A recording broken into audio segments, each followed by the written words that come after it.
And those tariffs could have a mixed impact on Maine's economy. News Center Maine's Christian Harza gives us a closer look at how this could impact our state and what political candidates are saying in response. Canada must respond, and today we are, in a proportionate, targeted, and strategic way. The $20 billion in retaliatory tariffs could drastically change U.S.-Canada relations, says Canadian researcher and Maine Business School professor Stefano Tejerina.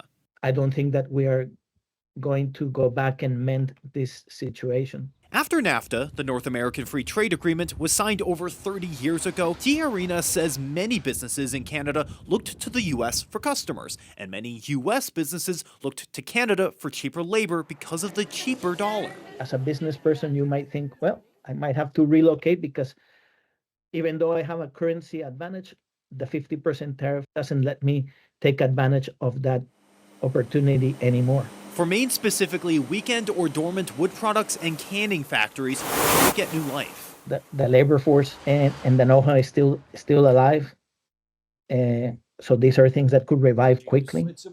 Maine's political candidates on a whole oppose the tariffs. In the governor's race, Republican Bobby Charles wrote, "A trade war with our northern neighbor, Canada, is unwise and will harm Mainers." Independent Rick Bennett wrote, "When trade talks collapse and tariffs jump, our border communities, producers, retailers, and families feel it." Democrat Hannah Pingree, "A tariff is a tax. It shows up in groceries, energy costs, and now in a new long list of goods that will just increase prices for Maine families." At an event on Saturday, Republican Senator Susan Collins spoke to media. I still think imposing new tariffs on Canada is a mistake. A campaign spokesperson for her Democratic competitor, Troy Jackson, wrote, "Troy sees Trump's tariffs for what they are, a tax on Maine families and small businesses." And in the open race for Congressional District 2, Democrat Matt Dunlap wrote, "These tariffs are raising costs on groceries, houses, and pretty much everything Mainers buy." And Republican candidate and former Governor Paul LePage, "I do believe a fair deal which benefits people on both sides of the border is possible.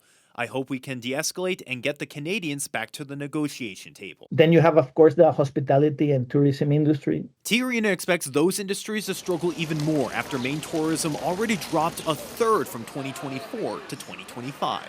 So that industry will have to reinvent itself. And attract more American tourists to cover the gap. Christian Harza, News Center Maine. ISO New England, which runs Maine's electric grid, says that it does not expect any supply issues from reduced Canadian electricity exports. However, it says if exports are reduced or eliminated, the region could see wholesale costs and emissions increase.